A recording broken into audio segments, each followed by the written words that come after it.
This episode is brought to you by Disney's Mufasa, The Lion King. Get tickets now for the ultimate family holiday movie experience. Reunite with the characters you know and the untold story you'd never expect. Witness Mufasa's rise from orphan to king and see how the legendary villain Scar got his name. Disney's Mufasa, The Lion King, in theaters everywhere this Friday. The kingdom awaits. This episode is brought to you by AWS. Amazon Q Business is the generative AI assistant that can securely understand your business data, summarize results, and streamline tasks. Learn what Amazon Q Business can do for you at aws.com/learn more.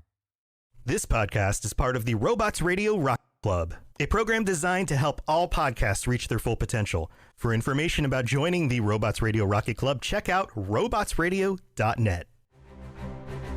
Welcome to the Gundam Lorecast, where we take a deep dive into the Mobile Suit Gundam series, such as the multiple timelines, mobile suits, characters, and so much more. Welcome back, pilots, to another episode of the Gundam Lorecast. I am one of your hosts, Brandon, or also known as Ben of Temeria, and always with me is my good friend and fellow pilot, Jesse. How's it going, everybody? And today we are going over a mobile suit that was recommended by one of our listeners, and that is the Atlas Gundam. Personally, I don't know too much about it myself. I think you know a little bit more with it because of Thunderbolts, right? It was cool. Thunderbolts was a really good show. All right, that's one I need to watch. There's still some I need to watch and find to watch. So the Atlas Gundam is a prototype mobile suit that appears in the manga Mobile Suit Gundam Thunderbolt, and its animated adaptation is piloted by E.O. Fleming. I almost said low, but that's an I. That's a capital I, E.O. Fleming. So, yeah. Another manga suit. So he's honestly a little different than your normal Gundam protag, too. Really? Oh, is he the protag? He's a little different than your traditional one. Ooh, interesting. All right, so with the technology and combat characteristics, so this is a prototype ground combat mobile suit developed by the Earth Federation forces. The Atlas Gundam is a versatile and capable of underwater combat. It is also meant for data collection and various special features. Has a unique spherical joint system known as global joints, which is developed based on the Principality of Zeon's amphibious mobile suits and meant for underwater use. In addition, its feet are also equipped with water jet thrusters, which deliver great underwater mobility. Blech. But alright, so it's a ground type mobile suit that is mainly designed for underwater combat. Yeah. Interesting. So it's like an amphibious suit. It does, I want to say at some point he fights in the air with it too, though. So okay. Interesting. It does a lot. That's interesting. So another special feature of the Atlas Gundam is the waist-mounted sublegs support equipment. They allow the Atlas Gundam to change into flight mode for high-altitude atmospheric combat or into submarine mode for underwater combat. The suit is armed with heat-resistance blade shield, a prototype railgun, 2 beam sabers, and several assault rifles. Its cockpit block can function as an escape block and is fitted with a panoramic monitor. So it has a 360-degree monitor, as you would see in the newer mobile suit series, such as like Gundam Unicorn or I think Hathaway has a 3D. Panoramic monitor.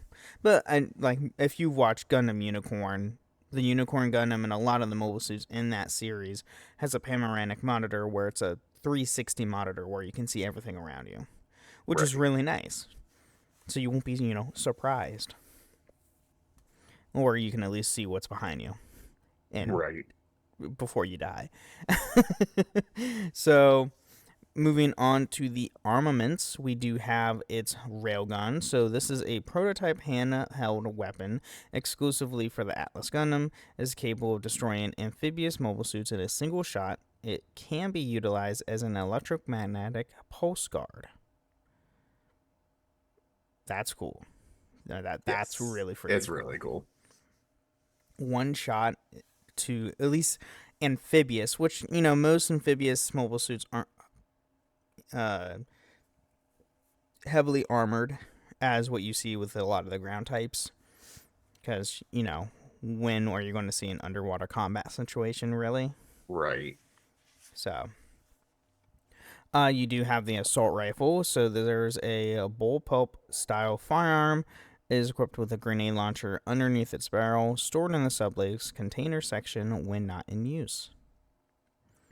We have the Beam Saber, a close combat weapon that emits a blade-shaped beam from the hilt when drawn. The Atlas Gundam is equipped with 2 Beam Sabers, one stored in each shoulder armor, which opens up when the saber is drawn.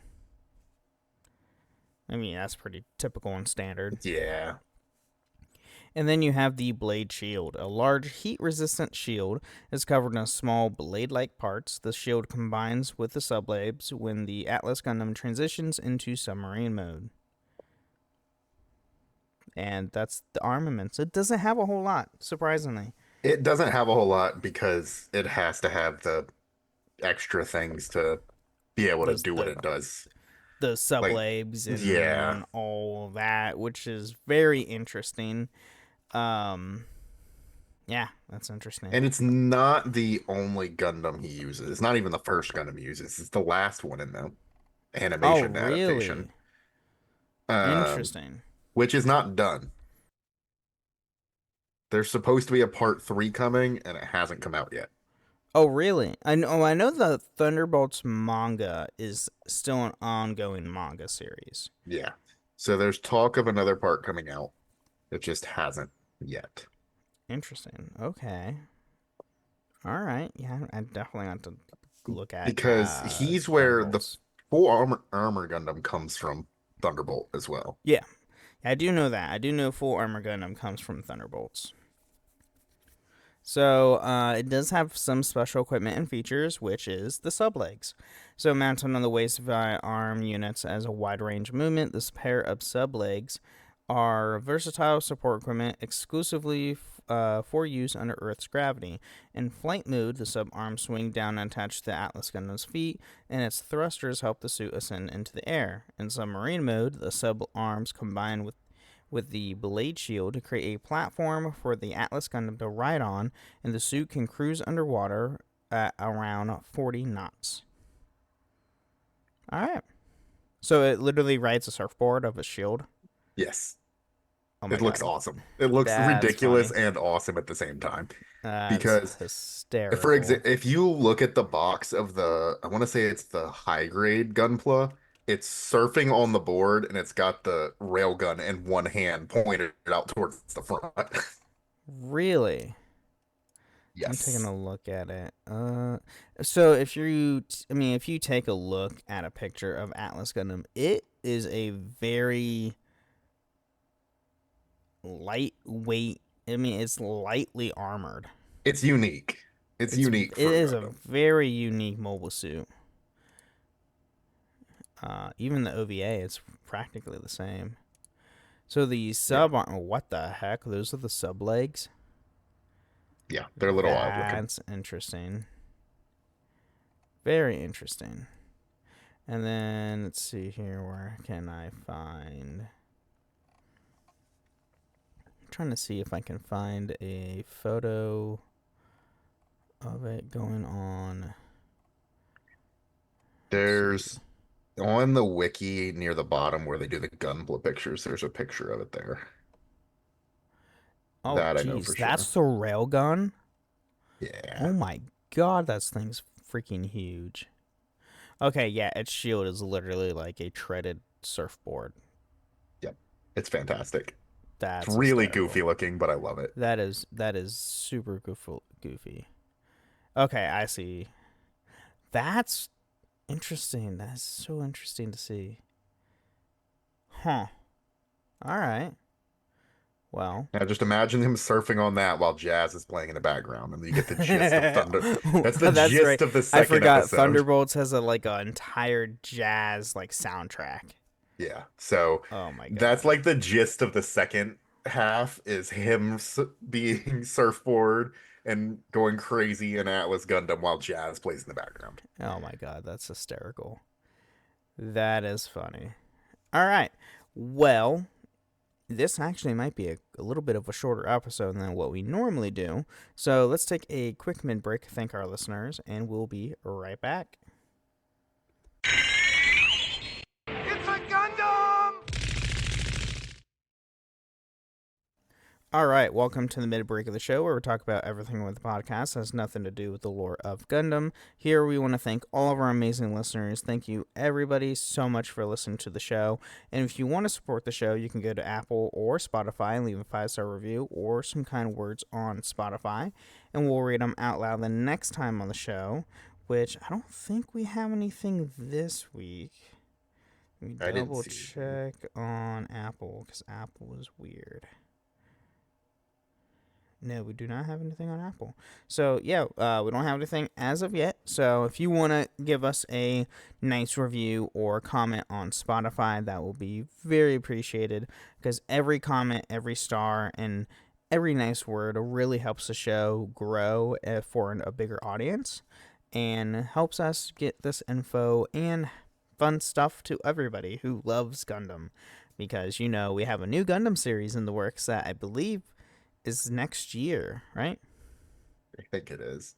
I'm pretty sure it's set for next year. I know they're doing the prologue, I think, is coming out in Japan, I think either this month or next month. Which they're also dropping the Gunpla next month. So yeah.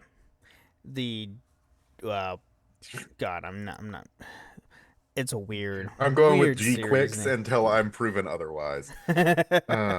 It will be the show is gonna actually the movie beginning part, sorry, So the prologue will be January 17th in Japan.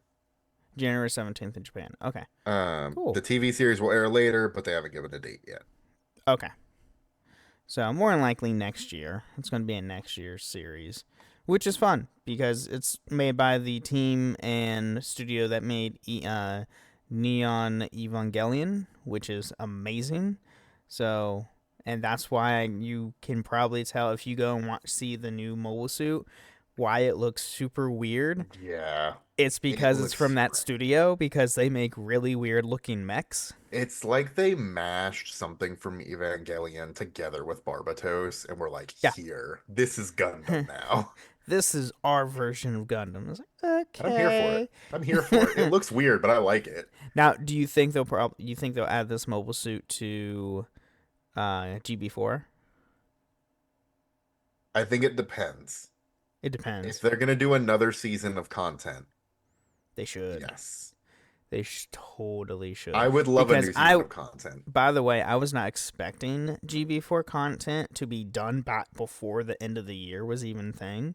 Yeah, so I'm expecting there to be more, and I think when they do more, we'll get something. Right, and bring in some other mobile suits like stuff from the manga. Mobile suits that we normally don't, dealing with it, like Tequila Gundam. Please. Because there is no Gunpla of Tequila Gundam. So if you bring it into the game, you can prove that you can make it. Exactly. So please do that, Bandai. That would be amazing.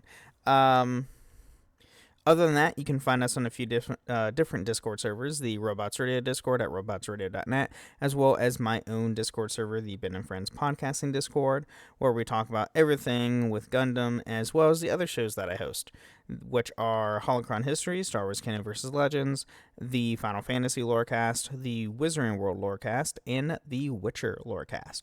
So go check those out. A lot of great stuff, a lot of good Witcher news, which I'm super pumped for. So go check that stuff out, and do let everybody. We'll let everybody know next week will be a special holiday episode that I recorded with some of the other hosts on the Robots Radio Network. And the following week, so the week of New Year's, we will not be recording that week because New Year's. This episode we would normally record on Tuesdays, and that Tuesday would be New Year's Eve, so we'll be kind of like falling partying, at a weird spot. and yeah, It happens. I mean, next week's 2 of my shows land on Christmas, so obviously we're not recording on those days. That is 100% fair. So, but anyway, with that being said, let's get back into more of Atlas Gundam.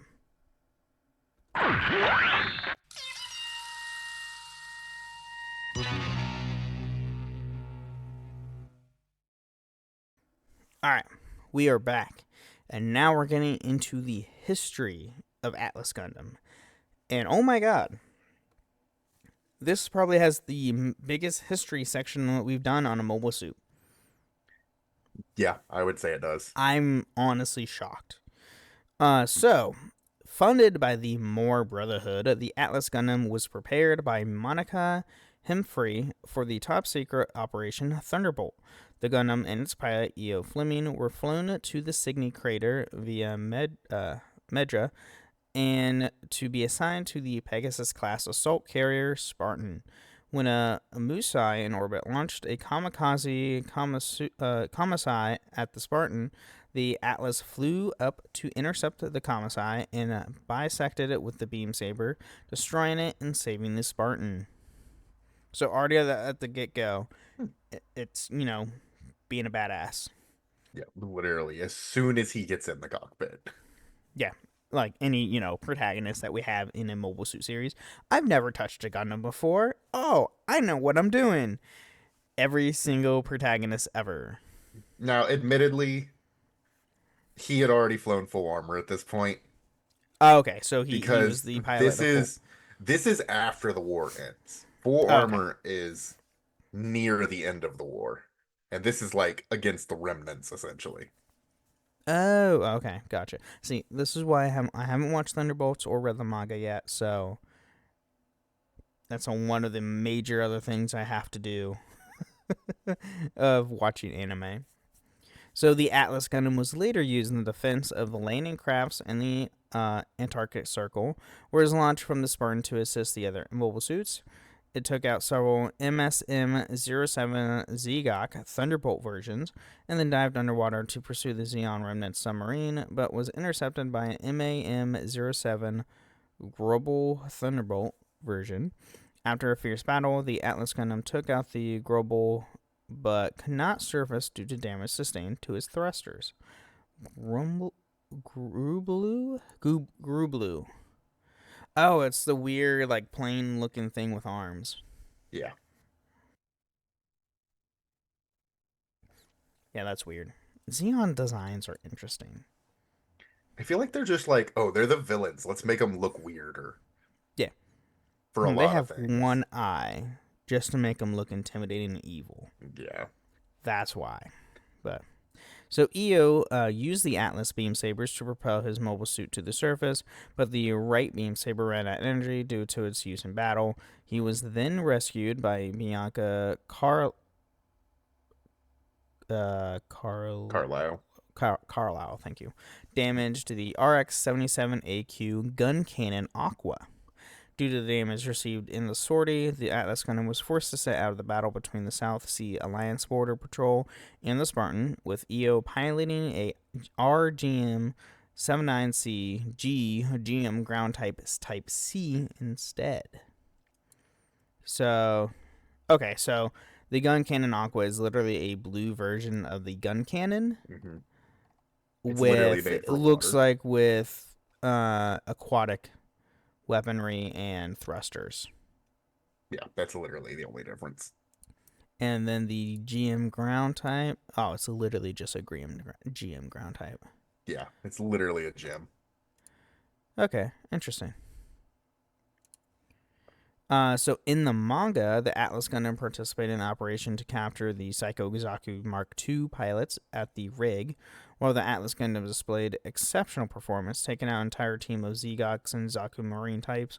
Fishernet's quick thinking allowed the Prober-class submarine carrying the pilots to escape after alerting the Gundam to the Zok operated by Doro Lorzin's team and fired at the Gundam and forced it to evade, losing the submarine in the process. So in Thunderbolt, if you were to say EO is Amuro and Daryl is his Char.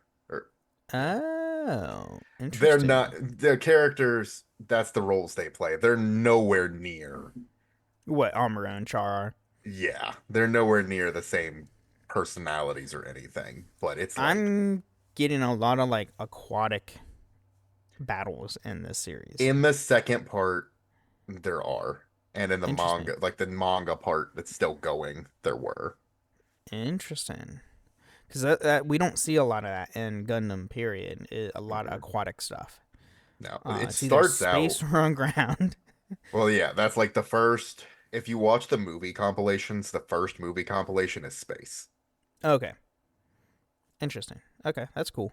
So, following the failure of the rig, the Atlas Gundam was loaded onto a loading craft and used to stop the launch of the Psycho Zaku Mark II units from the tall volcano base. The landing craft was shot down by Daryl's big gun, but to Io and Bianca escaped at the last moment to attempt to find a way into the volcano base while defending enemy units underwater. They locate the underwater entrance to the base, but were eventually separated by a closing bulkhead.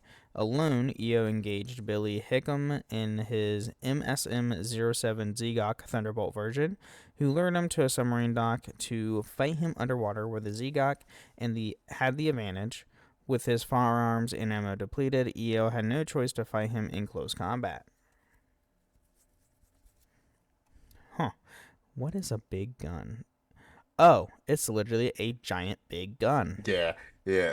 So Daryl's like a sniper at one point, and Interesting. yeah, that would be it. Huh. It's just okay, sniper use beam cannon. Interesting. Huh. That's cool. And then Io attempted to escape, only to have Sebastian's MSM-04 Hawkeye Thunderbolt version to fire him using his Gatling gun, forcing him to dive. Io managed to turn the tide by slicing off one of the Zgok's arms and surfaced using Billy's disabled Zgok as a shield. Unable to fire and caught off guard, Sebastian was killed when the Atlas beam saber pierced his upper torso. Just then, Daryl arrived in the unfinished Zaku Mark II Unit 1 and engaged the Atlas in close combat. So, a lot of close combat underwater. Yeah, it pretty much has to for a lot of that fight. The Atlas cannot keep up with the Psycho Zaku Mark II's speed and agility and was almost destroyed, but a stroke of luck saved him as he dodged Daryl's finishing blow by grabbing onto a submarine, as well as the Psycho Zaku Mark II's left arm disintegrating after its heavy use. Io was cornered Daryl and tried to kill him, but the Living Dead Division's engineers, as well as Claudia Pierre's Zaku tank, intervened, causing him to retreat. The Zaku tank nearly scored a hit on the Atlas Gundam, but Io sacrificed the Atlas's right arm by cutting it off to dodge the attack. Io then chased Daryl and tried to board the completed Psycho Zaku Mark II Unit 2, a move ending in Claudia's death, who took the blow meant for the Psycho Zaku Mark II. This caused both pilots to have severe trauma, while Daryl later retreating with the sudden appearance of dents in Orpha's RX-79 GS Gundam Ground Type S. With Io now uncontrollably grieving over killing Claudia, Bianca took control of the Atlas and exited the base just in time to witness the Psycho Zaku Mark II's units launch into space. Oh. It gets a little messy with the relationships of the characters, kind of like Right. So Claudia was a Xeon, right? That's hard to say without spoilers. Oh, okay. She is not in the very beginning. Oh. So She's turncoat. kind of. So the problem is, by the end of the second anime adaptation, they haven't explained what happened. Oh, of course they didn't. And it's very confusing if you've only seen the anime adaptations of it, because That's why we need the third part, apparently. yeah, we need the third part to give like a full explanation, or I just need to read the manga and get the explanation there, I guess. Yeah, that's fair. Like, for instance, like, Black Clover has ended like a year and a half ago now. Well, it's on pause. I just like gave up and was like, I'm reading the manga just to finish this and be done. So I don't. Yep. I'm not waiting for 3 years for this to come back out. So I get it. So, following the failure of Operation Thunderbolt, the Atlas was piloted by Bianca as part of a new strike team against the South Seas Alliance. Now retrofitted with space equipment, is led team's main mobile suit force, consisting of the Atlas, two full armor Gundam head units, and a MS-14 Federation Gelgoog.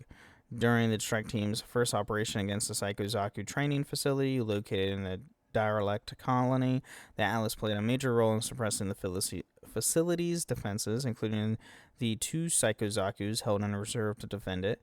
Upon encountering the Psychozakus, the mobile suit team took cover in the colony to turn the fight into a close-range battle and nullify the enemy's superior mobility. Oh boy. And I'm looking full armor Gundam head. So what the Gundam heads are is it's a gem, Okay. but it has a Gundam head on it as like a psychological thing.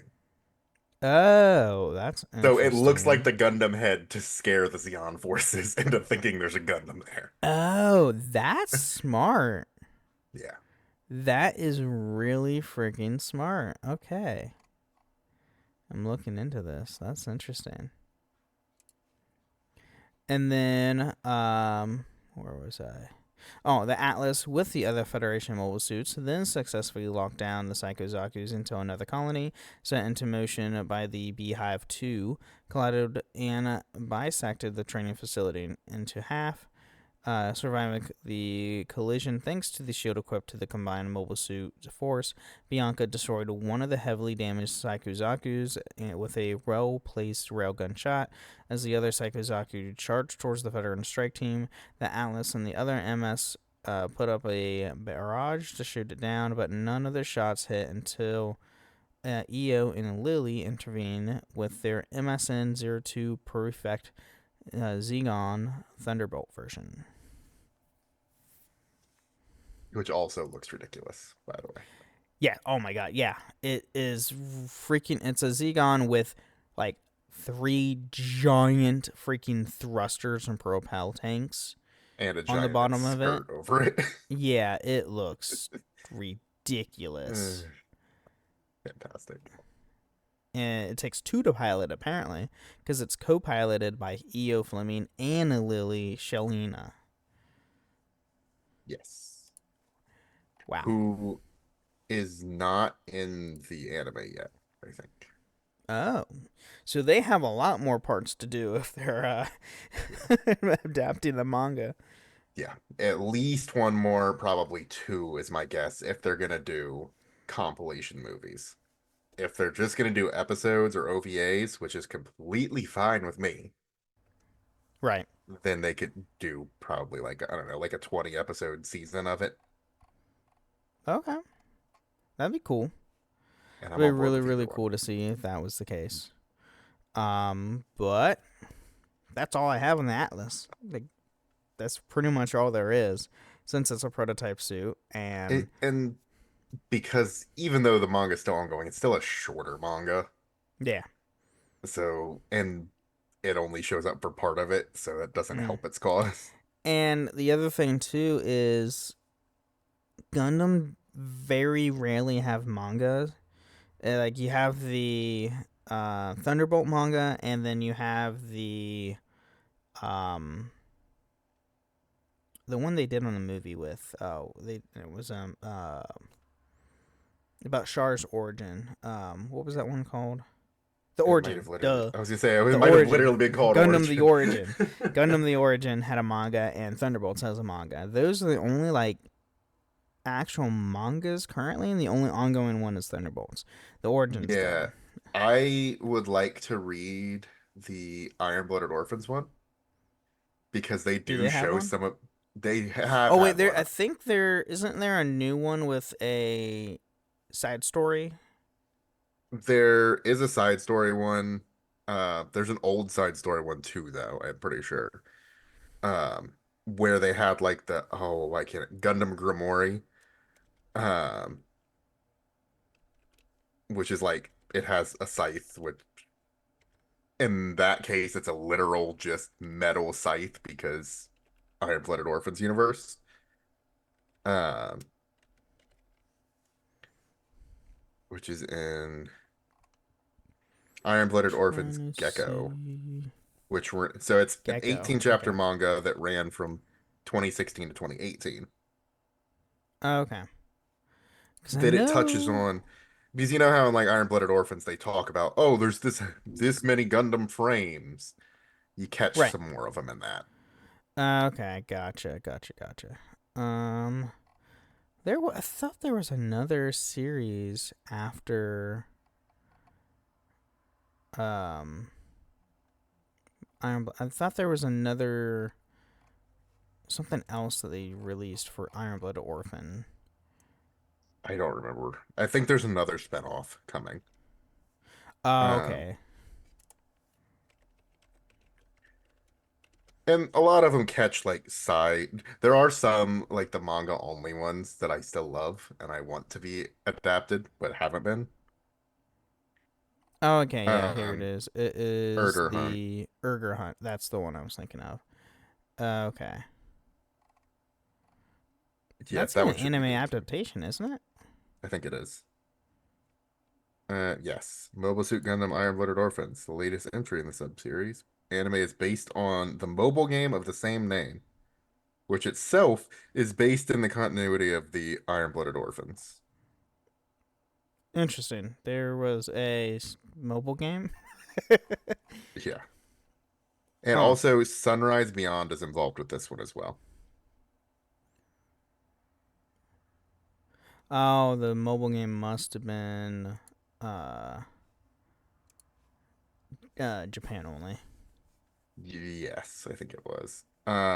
Interesting. Okay. And this is supposed to uh It's like a parallel story with what's going on with the it's actual supposed to main run story. it's supposed to run in the middle. Like Oh, okay. like between season 1 and 2. Gotcha. Because it deals with another, A different Gundam frame. pilot. Yeah. That's a different Gundam frame. But all right, cool. Well, that's all fun stuff.